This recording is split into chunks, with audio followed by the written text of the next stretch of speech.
ivyo urumva byo gukorokerwa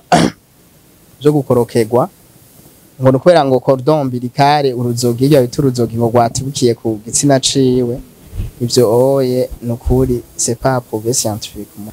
Umugabo atagishobora kurangura amabanga y'abubatsi umunano mpuzabitsina mu rugo kenshi ntateka bagifise wenyine ubwiwe arisuzugura. Usanga abaye muri depression niyo hari abaturugo akagenda cyangwa umugore akamuta. Ivyo byose birabaho, birashoboka. Irashobora kuba na cause ya divorce, irashobora kuba na cause ya divorce. Muri ico gihe umugabo ntagateka abafise mu rugo. Rero twebwe aba bashikiwe n'ivyo bibazo bakatwitura barasubira bakubaka. Rero la médecine traditionnelle hani wacu ntiteye imbere ku buryo twohanura abantu canke twoyikoresha nko kwa muganga ngo médecine traditionnelle kuko twosanga tuko turapfumura twoshobora kubisigura.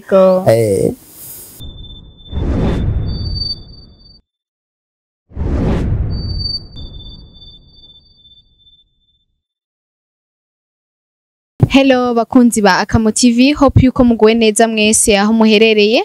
Ikiganiro muri kumwe na Iradukunda Bonakesia. Uno munsi tukaba turi kumwe n'umutumire adasanzwe, Dr Cyriaque Habarugira, Docteur principal des projets zo muri Hakipa Men's Clinic. Akaba ariwe turi kumwe uno munsi.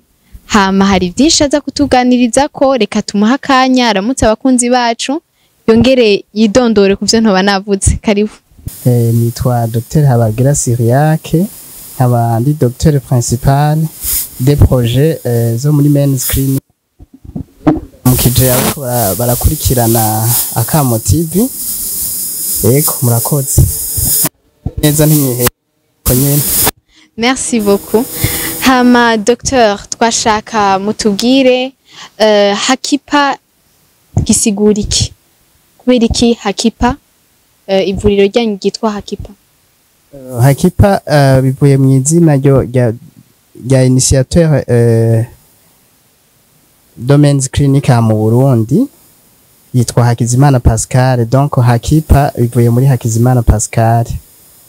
Hama Men's Clinic naho nko muvyumva clinique des hommes il y a un peu partout dans les pays ziri développé. Hani wacu ni shasha muga ailleurs Men's Clinic ziriho.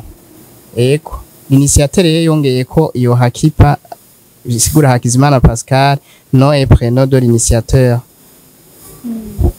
Murakoze. Hama Docteur, twashaka tubabaze kubera iki mwafashe ahanini uruhande rw'abagabo? Kubera iki Men's Clinic? Kubera iki atari ya bose? Urakoze cyane.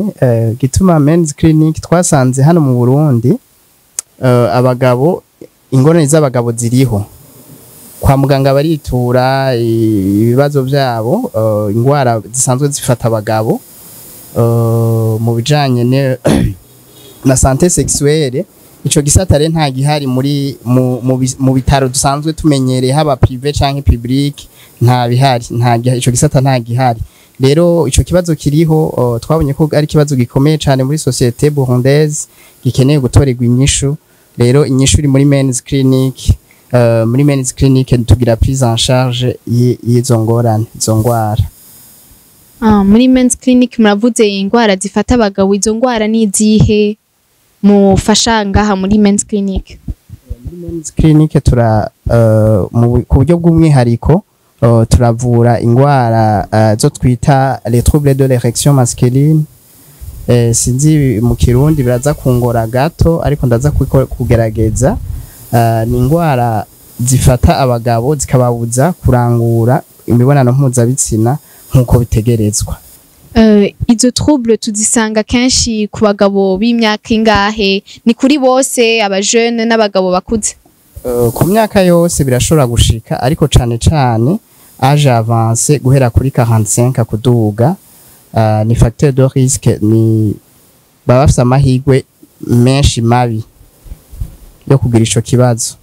Ariko ibi ishobora gutera izo ngwara ni byinshi cane. Sinzi ko nobigirako. Yego muri Men's Clinic mukumbere ko tuvura umugwayi turabanza turabonana nawe tukagira consultation nk'ahandi hose, ariko tukabanza kuraba igituma ico byavuye ko twifashishije ibipimo tubanza tugakoresha tugakorera ngaha nyene muri men's clinic. Rero ibi ibishobora gutera izo ngwara ni nyinshi, ndashobora kubishira nko mu migwi itatu. Hariho les causes twokwita les causes organiques, nizo zigwiriye cyane, nizo dukunze kubona, na les causes psychiques na les causes hormonales. Les causes organiques ni urumva uko kw'igitsina c'umugabo gitungane, uko Imana yakiremye, kugira erection ishoboke nuko vascularisation, donc nuko haba ariko harashika y'amaraso akwiye. Rero les maladies chroniques ziza kwisonga mu makoze organique, muba bituma amaraso ikiza gufata cose le système circulatoire kiza guhungabanya erection y'umugabo. Donc tuvuze les maladies chroniques muri ayo makoze organique hariho diabète, hariho hypertension artérielle, les maladies cardiovasculaires, ma hyperlipidémie, ni kuvuga haje umuntu agira ibinure byinshi mu mubiri, ibiro birenze, obésité n'amasurpoids, byo makoze organique. Donc les pathologies neurologiques zose, ingwara z'imitsi n'ibiki, ibyo byose les maladies chroniques zindira makoze organique aza kubangamira igitsina c'umugabo. Hama les causes psychiques nazo ifatiye n'ingora yo byo mu mutwe, hariho twita ama depression, akabonge, kugwara akabonge, stress, akazi kenshi, uburuhe, umunaniro mwinshi, ama anxiété, donc les causes psychiques. Hariho rero les causes hormonales nazo nyene. Donc rero muri ico gihe na traitement, donc kuvura umugwayi biza kuvana n'icabiteye na cause ya etiologie nababwira ca gituma ico vyavuyeko, niho uri kuvura umugwayi neza. Nico rero tubanza kwidentifisha, tukabanza tukaraba uwo mugwayi byavuye kuki.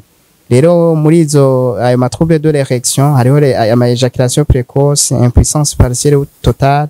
Ndakoresha éjaculation précoce nibyo bavuga byo kurangiza n'ingoga mu Kirundi. Ama impuissance partielle ou totale bijya byo bavuga ngo yarakorokewe, kera yarabishobora ariko ubu ntavyagishobora, umugabo wiwe yarakorokewe ntaca gishoboye, canke akaba bavuga ngo yavutse uko nyene yarakorokewe. Nivyo, canke kugira ubushake buke butagupermeta, butagushoboza gukora imibonano mpuzabitsina, canke ubu ijya baisse de la libido ni rya plaisir wumva uri urarangura imibonano mpuzabitsina. Rero nayo harabo bishika ikagabanuka. Byo byose biri mu ma trouble de dysfonctionnement érectile, byose trouble de l'érection masculine. Zongorane zose ziravugwa ngaha muri men's clinic dukoresheje umuti atari kama nkuko mubimenyereye, nivyo nayo maze kumva hano mu Burundi. No muti moderne médical, ni clinique médicale, si médicament traditionnel, si muti kama dukoresha imiti moderne isanzwe ikora mu men's clinic yose ahari ku isi yose, kandi dukora muri interconnection, dukora muri même réseau. Hama muganga mukiri ngaho nyene kuri ivyo, nashaka mutubwire ubwo ntabo babazivukana ntibabimenye ko bazigendana izo ngwara, bakagenda kubimenya bakuze hageze ko barangura ayo mabanga yabubatse. Ego cyane birashoboka biranashika mu mico y'ikirundi hoho twama tuvyumva babivuga yuko bavuga yuko ngo yarakorokewe, ngo yavutse yarakorokewe. Iyo ngorane rabaho mbwa kenshi ngaha bari cause hormonale. Muri ico gihe naho na mukumvura umugwayi ro traitement iza kudepanda niyo cause nyene. Eko. Okay. Birabaho kandi biravugwa bigakira. Uramufasha, donc aza kubibona trop tardivement hani wacu, kora kenshi ntibana consulta ayi wacu tugira ama consultation turemvye. Umugwayi atagwaye ntaja muri consultation. Barako amagara yiwe yifasha, aza kubibona trop tardivement nkuko wabivuze. Mugana unye twashobora kukukosora bikagenda neza, agashobora kubaka neza. ubwo kubera mu Burundi turakunze kubona nkuko mubivuze abagwayi bacu bakunda kuja kwivuza ariko babonye hari kibaye none ubwo ngaha mu Burundi nkuko tumenyereye abarundi ari abantu b'urupfasoni rwinshi muraronka abantu baza kubegera bakibiganira ingorane bahura nazo kuko izo ngorane n'ingorane atari umuntu ashoka zivuga ahagaragaye.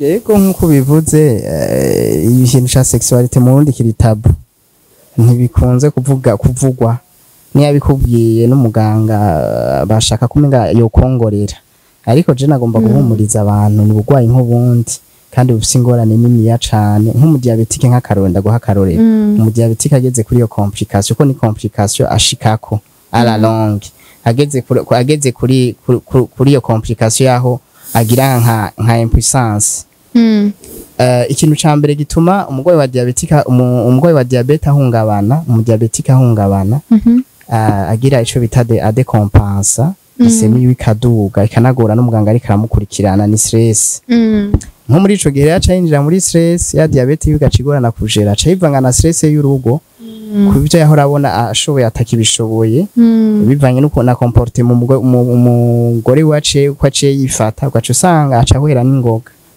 muga mu gihe ya diabete yiwe ariko arafata umuti neza hama akabandanya akora n'ivyo yahora akora nk'ico kibazo kigakosorwa stress ziragabanuka aca bandanya ashoboye kubaho neza na diabete ni maladie chronique ntikira kandi niba yabiteye ariko umuntu ashobora kumuvura akabandanya agwaye diabete akabandanya kandi arangura n'amabanga yabubatse neza rero biri tabu baraza muga turacari mu ntango ariko baraza baramaze kuza batari bake baraza juste ku ma rendez-vous bakivuza kandi bigenda neza aga specialité kari muri iyo traitement donc waje kwivuza ufise ikibazo cyo kurangiza n'ingoga canke baza kenshi akubwira ko imashini yarapfu imashini ntigikora neza azakubwira ati imashini ntigikora neza rero muri ico gihe canke ntigikora neza canke ntigikora carrément ntigikora yarapfuye imashini muri ico gihe rero uwo munsi nyene aje agatangura traitement atangura umuti le premier jour ya traitement birakunda ko ashobora gukora neza karangura amabanga yabubatse neza tangorane iyo ni generalité canke ni ibintu by'abantu bamwe bishikira kuri bamwe abataraba barasinzikara cyane oya peu importe niveau ubugwayi bwawe babugezeko aho babugeze hose bose bavanga bimeze neza muganga turakunze kubona abagwayi canke abaronka abanwanyi gose ari bajye bakoresha imiti iri naturelle kubera iki bo bariho bagenda bari benshi gusumba uko baza kuri mwege baganga bakoresha medicine iri moderne urakoze cyane uti bagenda ku bwinshi hariya muri medicine traditionnelle gusumba ngaha ubwa mbere nuko iri vuriro ni clinique nishasha ntibarayimenya bari bazi kwa muganga araza akakubwira ari umudiabetike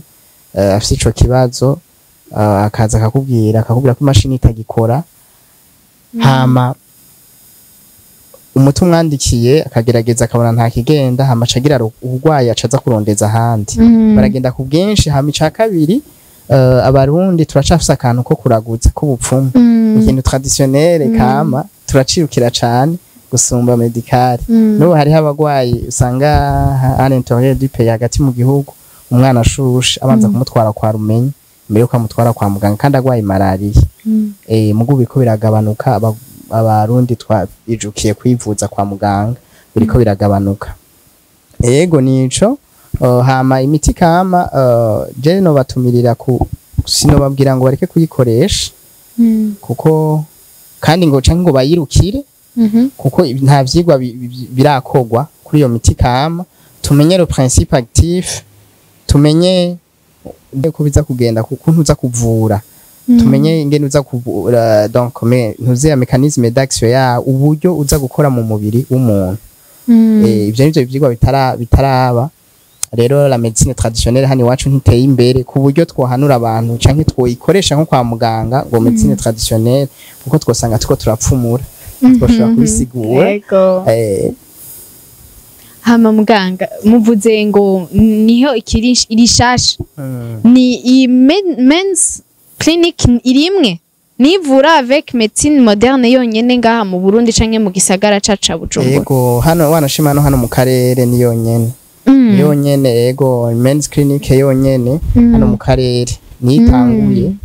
Ariko twibaza ko mu misi mu bihe biza izoshobora kuja mu Rwanda no mu bindi bihugu duhana imbibi.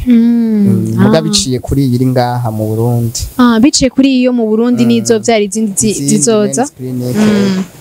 Hama muganga rero hariho kuri brochure yanyu twarayisomye hari akantu twasomye muravuga ngo gukuza no kuvyibusha ibihimba vyirondoka vy'abagabo. Ubwo twumve yuko ibihimba vyirondoka bito bito ari ingwara. Haraho b'ingwara hari ico twita micropene. Urashobora kubibona umwana uko atera kura hakaba afise igihimba cirondoka gito y'imicropene ico twita micropene kirabaho ni pathologie ibaho kandi ishobora kuvugwa. Ni pathologie donc ni ingwara ashobora kuvukana. Yego ni ingwara ibaho ugasanga igihimba cirondoka ciwe nticevuriwa normalement nkuko la taille donc la taille aba babaza ngo la taille ngo iri nuzeoya ivyo biba bigaraga biraboneka. Biraboneka ukanabibona nk'ubu urashobora gusanga umuvyeyi azanye umwana wiwe kwa muganga muri consultation meme no muri public mu bitaro akaza avuga ati umwana wanje afise imyaka 12 mugafise igitsina afise igitsina kingana n'ico umwana amaze imyaka 2. Ivyo n'abavyeyi barashobora kubibona akabibona umwana ko atera kura ko bitameze neza. Urumva yuko rero iyo micropene nkuko mubivuga yashobora kuba ari ingwara ishobora gutuma haba ikintu consequence mbi ni yahe consequence yo bituma consequence mbi nuko azogera mu rugo ugaca usanga ntari kararangura ya mibonano mpuzabitsina nkuko umupartenere wiwe avyipfuza. Ntashobore kubikora nkuko avyipfuza. Niyo ngorane iza guzoshika mu rugo. Okay urumva rero tumve yuko muganga tuvuga ibintu nkuko mwabitubwiye. Donc abafise iyo ngorane baje ngaha amuca mubavura. Yego yubatse turamufasha. Haza bubatse gusa.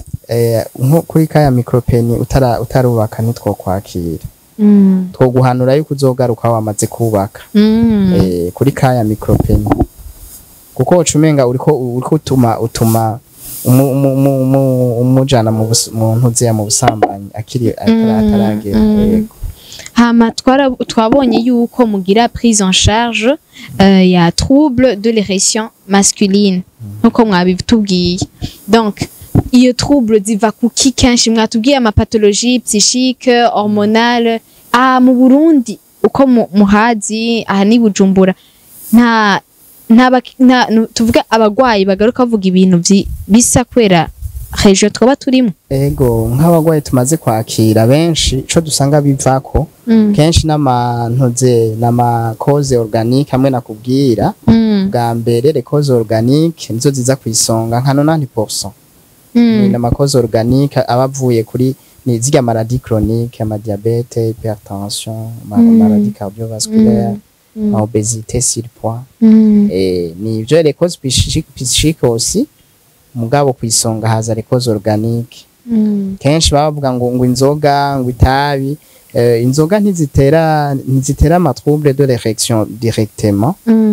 Usanga arabaye alcoolique hama inyuma yo kuba alcoolique akagwara ya maladie chronique nakubwira maladie cardiovasculaire kubera alcool n'itabi n'ama facteur de risque ya maladie chronique presque nka yose. Naho za diabete za hypertension ni facteur de risque.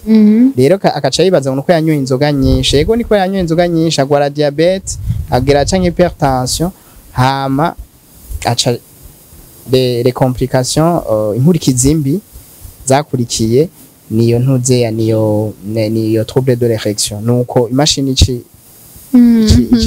hagarara gukora igihimba ciwe igitsina ciwe ntigisubire gukora nkuko cahora gikora kera. Nkabura ati kera narashobora ntaragwara diabete nayo ndabishoboye ntaragwara hypertension narabishobora byaragenda neza sinarangiza n'ingoga naragira kabiri na gatatu na kane nime plus nkagira mate soir ariko nyuma yo kugwara diabete ntibigikunda. nizo mu Burundi ni no mu tumaze kwakira benshi 90% koze nizo. Rero muganga hariho n'ibintu dukunze kwihweza no kubona aha cane cane mu gisagara cacu ca Bujumbura aho twumva ku mafarmasi hari ibinini bigugwa ku bwinshi gose, none ivyo binini nko kuri mwege muri abaganga kandi bari muri ico gisata mutubwira iki kuri ivyo? Nkuko bivuze n'ukuri birasohoka ku bwinshi birasohoka ku bwinshi ngira tutaragira ivyigwa ngo turaye muri pharmacy waduhe ngo dukore icigwa kuri iyo ntuze automedication Viagra ni nini cane donc kwivura kwihereza bijya binini yaho ncangira ko nkebura abariko baratwumviriza n'abazoturaba yuko automedication atari kuri Viagra gusa no kuyindi miti yose sinziza kuko umuti wose urafise ico twita indication na contre-indication. Urafise contre-indication na contre-indication. Rero birasaba yuko imiti twihereza si nk'ibiharage. Si biharage ufata ukarya ukagira. Nico no hanura abantu. Umuti wose ugira ufate normal muko vyatezwa kugenda. Muri pharmacie bategezwa kudatanga umuti sans ordonnance médicale. Bategezwa ko wabonanye n'umuganga akagusuzuma akaraba ko uwo muti ugira ufate ko bikenewe premièrement kufata hama nyamba bikenewe akaraba yuko atacuza guhungabanya ku magara yawe bivanye nuko asanzwe yifashe amagara yawe kuko turashobora kugwara ingwara imwe muga ntidukoresha umuti umwe kutuvura ko ya contre-indication nakubwiye bivanye nuko amagara yawe asanzwe yifashe wewe je bagakoresha nkakoresha undi muti muganga agakoresha undi muti mukumvura nawe agakoresha uwundi bivanye nuko amagara yawe asanzwe yifashe kandi hari n'ingwara usanga ufise muganga ashobora gutora ariko akuvura nk'akarorero je urashobora kuba waje kwivuza les troubles de l'érection waje kwivuza yuko utakishobora kurangura amabanga yabubatse neza ariko nkaca asanga ufise diabete utaramenya canke ni hypertension utaramenya ubanaye wikubitira inzoga kumbe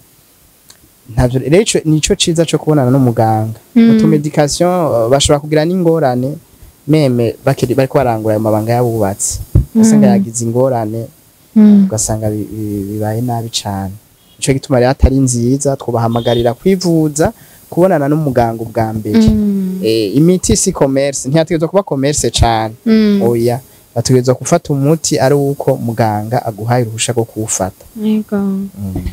None muganga twashaka kumenya none iyo miti kisohoka ku bwinshi ubwo yo bivura?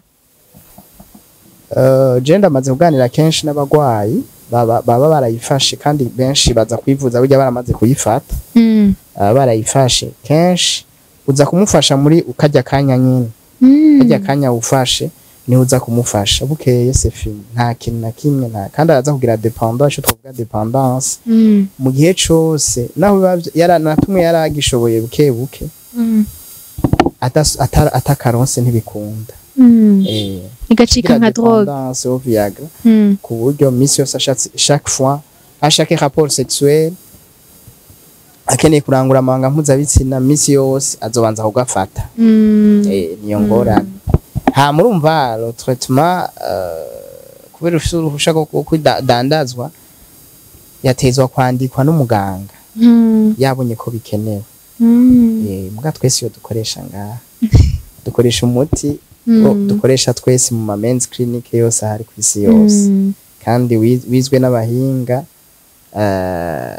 haheze imyaka myinshi wizwe n'abahinga ku magara y'abantu atangorane n'imwe tera umuti dushobora guha umuntu afise diabete nk'akaronda guhe nko mu bagwayi maze ndiko ndagira suivi yaso umugwayi usanga afise diabete hypertension insuffisance rénale akaba yaragize na ABC donc urumva ko abari umuti mwiza usanga sino haragera igihe nk'umugwayi nkuyo oye ukaburu ugasanga nko mu miti twari dufise hano mu Burundi twebwe byagorana nk'umugwayi nkuyo kugira ngo ushobore kuronka umuti ushobora kumufasha uza gusanga wa mugwayi ya contre-indication nakubwira ugomba umuhi bacu usanga kubera amafyigo birabujijwe nk'ikinini nk'akarori usanga birabujijwe mugabo twebwe abo bose turashobora kubafasha bakabandanya babana n'izo ngwara ariko n'amabanga yabubatse bayakora neza bubaka ingo zabo neza. None muganga ubwo gufata iyo miti cane canke gose nta consequences vyoba vyotera? Imiti iyo muri pharmacie uwo muti iyo bagura muri pharmacie iyo Viagra bagura consequences nakubwiye imiti yo umuti wose urafise des effets indésirables. Kintu cyo nyene consequences ya mbere baragira ya dependance nakubwira na dependance hama n'andi ma effet akurikira kuvuga nturi kurana kuvura kandi abantu bafite maladie chronique afite diabete kenshi abari ashobora no kugira kugwara amafyiga akagira insuffisance rénale bako si myiza bo kwitura abaganga bakagira consultation hama umuganga akabariwe amenya umuti umubereye. Hama muganga mwatubwiye yuko hari itandukaniro rininiya hagati ya men's clinic hakipa men's clinic hamwe n'irya miti batanga hamwe hahandi ama medicine traditionnelle. Iryo tandukaniro twashaka kumenya iryari ryo ahanini kuko n'irya miti harabifasha mwege bitandukaniye hehe? Twebwe bitandukaniye itandukaniro ni nini cyane. Twebwe ni medical ni muti nka kujya kwa kinini kugira ucu byumva neza mvuze muri langage igize nka kujya kwa kinini ni umuti wo kwa muganga ariko medicine traditionnelle ni miti kama nyambari ibyatsi bashe bakagira bagacabaza kuno sindayizi ko cyane ntacu ndayizi ko cyane muganda amaze kumva abagwayi bambwira ko bayifashe yego mugabo nta kintu kinini ndayizi ko mu gitandukaniro ni binini cyane ko twe tuba twaravyize mu ishuri nibyo twize nibyo wize mu ishuri ubuzi demi-vie cyo twita demi-vie y'uwo muti igihe uza kumara mu mubiri w'umuntu aho uza guca mécanisme d'action ugiza gukora uza gukora wa muti jewe namwandikira nka muganga namuha nkamenya le principe actif y'uwo muti yego nkabanziti uza gucaha ugira ibi nibi hama gukira biza kugenda mugabo donc na dose nkamenya ati la dose ugwaye uku ibipimo ntoye bimeze uku akwiranye na dose iyi ni ngana uku ku rugero rungana uku ibintu ushobora gusigura. Rero rya la médecine traditionnelle ni novuga ko ni nk'ubupfumu n'ubupfumu tout simple n'ubupfumu kuko ntituzi twebwe iwacu ntiratera imbere tumenye yuko tumenye le principe actif y'umuti tumenye na dose tumenye na mécanisme d'action yayo na demi-vie yawo cakiringo uzomara mu mubiri umugwayi. Donc abari muri abstraction uko rero bikorera muri abstraction ntubuzi nubutatona kurakora ntubuzi hayeri kurakora je nk'ubu ndaguhakara hari umugwayi yigeze kundungikira umuti bavuga ko uvura diabete umuti kama ukavura hypertension ukavura ngo no kugira ibyiyumviro byinshi mu stress mu mutwe ukavura n'ibyo byo kugira trouble de l'érection masculine byo ko urumva umuti umwe ndavuga n'ibyo bintu bikoranira mu muti umwe gusa ari umuti umwe nko kuraraba ko kwa muganga biba bimeze uko diabete physiopathologie donc on vuga diabete uko imeze ntaho biza guhurira na hypertension. Rero no traitement ukuntu uza kuvura uza kwisunga uko izo ngwara zigira n'imiti burya ikozwe hisunzwe la physiopathologie yo ntuze ya kandi ibintu ushobora gusigura ugacapa kandi bisiguritse mu bw'ibyo urumva ni muri abstraction ntitubizi ntacu ndabizi ko harakwiye ivyigwa sino pinga gose cyangwa ndavyiyamirize gusa harakwiye ivyigwa bihagije mugaje sino tumirira nk'umuganga no hamagarira abagwayi kwitura abaganga cyane muri men's clinic abantu bafite ico kibazo. Murakoze hari ikibazo gisa nk'icanyuma ico kibazo ni kibazo ni ibintu twakuze twumva ngo iyo cordon umbilical ikorokeye kuri sexe y'umwana yuko umwana kura ari umu impuissant ivyo bintu nukuri canke n'amamitsi nyene ahari? Ukuri murakoze cyane. Ibyo bintu ntibiri approuvé scientifiquement.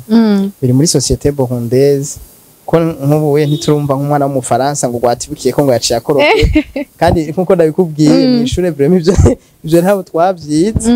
Gukorokerwa kenshi bige bavuga bakiri abana bari cause hormonale. Abari cause hormonale ashobora kuvugwa gakira. No nico biba vyaravuyeko nico kiri scientifique nico kintu umuntu ashobora gusigura. Ivyo urumva byo gukorokerwa ngo nukwera ngo cordon umbilical uruzogi iyo bita uruzogi ngo gwatibukiye ku gitsina ciwe. Ivyo oye nukuri c'est pas approuvé scientifiquement. Jewe ntaco no bivuga ko kirenze ico. Yego muganga, nashaka gatoyi ugire ikintu mvuze kuri kino kintu.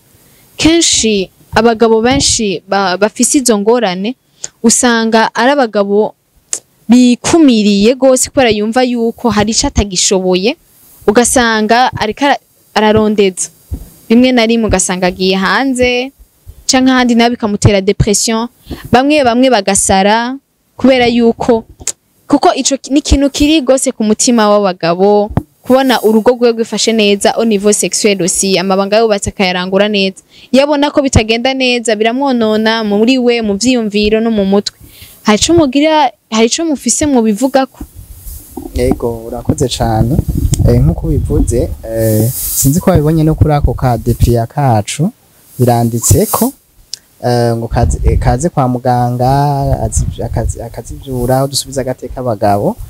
Umugabo atagishobora kurangura amabanga yabubatse umunano mpuzabitsina mu rugo kenshi ntateka bagifise wenyine ubwi wari isuzugura.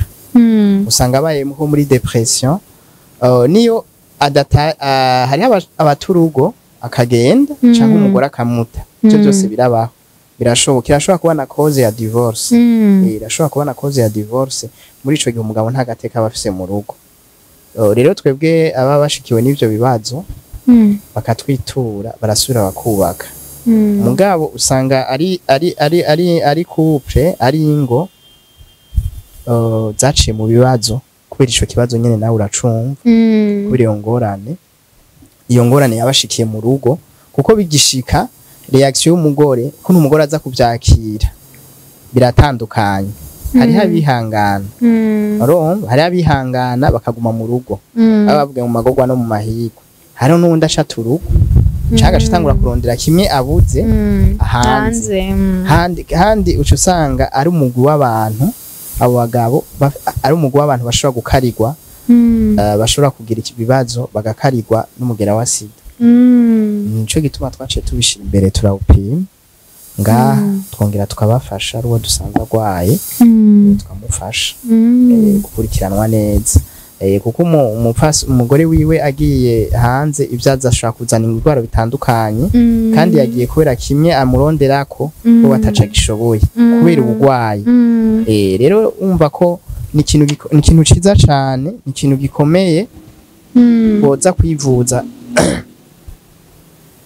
bagasubira oriye yo kudivorsa yo kwahukana. Ayo ma divorce bayareke bitura abaganga batwiture muri men's clinic tubatunganirize niyo twavuze tubasubiza agateka bubake neza bubake neza. Kuko natavyuga turakora ariko turara uko tuganira n'abagwayi baratubwira kenshi ko biri mu bituma bahukana. Yego urumva rero murahamagaye abantu baba bari muri separation kubera iyo ngorane, murabahamagaye bongere bagira gatege kandi babiture muri men's clinic ko mushobora kubafasha. Hama muganga, hari ikibazo nashaka kubaza ko ahanini tukunze kumva ko iyo ngorane ishikira abagabo, iyo ngorane ishobora gushikira abagore mu bundi buryo atari kuba impuissant. Hari ubundi buryo bundi gasanga umugore nawe biramugoye. Ku bagore birashoboka ariko bo ni mu bundi buryo abari cause psychique. Nk'umugore yahuye n'ibibazo bakamufata nko ku nguvu, yarashobora kugera ikibazo basanga ni aguma abona ko abagabo bo donc ni cause psychique nabo birashoboka birashoboka mbwa kenshi ama cause psychique abari mu mutwe ni mu mutwe abari ngorane yahuye navyo uravye ivyo yaciyemwo nabo birabashikira mugabo ntibibashikira ngo nkuko kw'abagabo oya bibashikira mu buryo bwabo bibashikira muri ubwo buryo ushobora gusanga aho kuri des rapports sexuels akubwira yuko aho kuryoherwa arababara abari kibazo gikomeye abari kibazo gikomeye mu rugo abayumva de douleur kandi adashobora gusiporta cyangwa ariyo mariage yo couple bimeze gute abari kibazo none ibyo babivura gute muganga ibyo bivura vuga kwa muganga yego ni psychotherapie umugire psychotherapie uragerageza kurondeza aho byavuye kandi babitora mukamufasha bikagenda neza okay murakoze cyane ahanini ndumva ko twize ibintu byinshi cyane gose urumva yuko n'abagore barafise aho bo kwitura nari nzi ko bobo nabo twoca tubasabira nabone ko haza women's clinic nayo murakoze cyane ko muduhaye inyishu y'ibibazo byacu rero muganga twashaka mugira akajambo mugiye kanyuma abakunzi bacu mu kubasezera murakoze cyane nago icyo nagomba kurangiriza ko bariko baradukurikirana n'abazodukurikirana cyo nagomba kubabwira yuko les troubles de l'érection ikintu ca santé sexuelle kiritabu mugabo mu mico yacu mugabo ni ingwara nk'izindi biture kwa muganga nkuko ushobora kugenda kwivuza urwaye malaria nibisanzwe consulta ntibiteye isoni ahubwo igiteye isoni gusumba no kwahukana no kuja kuvanga umugabo wawe ngo nuko atagishoboye nuko umushwana n'umugabo wawe ngo nuko atagishoboye rero aho gukora ibyoye ahubwo igiteye isoni nivyo ni nayo ma consequence ni yateye isoni ama consequence ya affecta urugo ni yateye isoni n'ahandi ho kwivuza kwa muganga n'ubugwayi nk'ibindi nuko ari bishasha hano mu Burundi n'ubugwayi nk'ubundi bugwayi bivuze nkuko baja kwivuza ahandi biture men's clinic nento turafise projet ku decentraliza hagati mu gihugu kugira nabo hagati mu gihugu nabo nyene bashobore kuza barashikira ama men's clinic ko bishobora gushikira abanyabujumbura no bishobora gushikira abanyamakamba abanyagitega nkuko kwibindi bitaro kandi bazotahura yuko la santé sexuelle nayo nyene ari ubugwa ikene kwitabwaho kuko hagira urugo rupfuye ingo zipfuye sinzena bivuga mu kirundi ngo mu rugo hari kibazo na development nishoboka yego uco sanga ubutunzi bw'umuryango bose umenga gusahuranwa divorce separation mugayo urugo gubatse neza bigenda neza cyane ibikurikira urugo ni fondation y'ibintu byose fore ko ingo ziba zitunganije neza kuko ni cause ni kiri mu bituma bihambaye umuntu atokwirengagiza bituma ingo zihungabana murakoze cyane murakoze namwe muganga wacu murakoze cyane bakunzi ba Akamo TV twashaka kino kiganiro mugikurikirane gose mutumira abagenzi banyu bagabo no musi namwe twabibutse muze gukurikirana kino kiganiro mu gihe n'abandi mugisangire cyane gose ko kiri très intéressant kirigisha cyane hama twashaka tubabwire aho mwosanga rino vuriro twashaka umuganga agire kababwira aho morisanga adresse neza muganga babwire Hakipa Men's Clinic iri mu Kinindo kuri Avenue du Large numéro 60 juste en face ya PAM turabana na PAM ayikorera ego dukora du lundi au vendredi kuva kwa mbere gushika kwa gatanu ni kuva gushika kwa gatanu ni kuva saa 2 z'igitondo gushika saa 10 urashobora kuza umwanya wari wose usanga habaganga baragutunganiriza n'abashobora gufata rendez-vous kuri mail canke kuri telefone barashobora guhamagara kuri 65 356 846 hama bagafata rendez-vous hariho rendez-vous VIP zo muri weekend muganga za sur demande wayifashe hari abafatirwa hagati ndwi hagati afise akanya muri weekend arashobora gufata rendez-vous muga akabimenyesha hakiri kare. Ntihagoye urenganye ku isoko mu Kinindo ugenda akanya gatoyi ushikira PAM aha turabana na aho imbere hari PAM Hasel Nyafasi. Uri muri ville ufata bisi ya Kibengala. Murakoze cyane bakunzi bacu mwahumvise ni kuri large mpande ya PAM hararabana na PAM. Murashobora kuca muhabona urenganye isoko rya Kinindo umanuka gatoya. Bakunzi bacu twizere ko kino kiganiro cabaryoheye, kino kiganiro kirigisha mutumire benshi. Hama muganga twashaka tubashimire cyane gose kukanya kanyu kunyigisho zidasanzwe twakuye. Kumbura hari abantu benshi bahora bavyumva ari ibintu biri hanze bivugwa mugabo batari babizi ko bibaho kandi ko bihari muri societe yacu. Hama bo bishikira naho canke bariko barabibamwo mu bakunzi bacu twababwiye aho moza kwivuriza kandi bababwiye yuko umuti uwufashe rimwe solution ziba zitanguye kuboneka zigaragara. Ego bakunzi bacu rero mwahumvise muzoze ku bwinshi mureke imiti hariya hama yababwiye imiti naturelle muyihoze hama mukurikirane imiti iri medical donc iri muri médecine moderne tuve muri traditionnel tuje muri moderne. Muganga turagushimiye cyane. Ndashimiye gose. Ego murakoze. Hama twashaka nikindi gihe tubarondeye haraka tubakiye kandi tuze tubiture muduha kandi kanya kanyu hama twongere dufasha abakunzi bacu. Karibu cyane. Ego merci beaucoup. Hama inyuma ya micro mwari kumwe na Bonakesia Iradukunda. Hama docteur wacu yari Dr Siacre Habarugira. Ego hama bakunzi tubashimire cyane ko mwakurikiranye ikiganiro cacu. Mwibuke kugira like, mwibuke kandi kugira partage, mwongere mugire subscribe. Hama iki kiganiro mukirungikire benshi kuko kirashobora kubafasha ari nawo mushobora kuba mufashije gose n'ingo zagiye zisambuke mwamufashije cyane. Tubashimire gose naho ubutaha.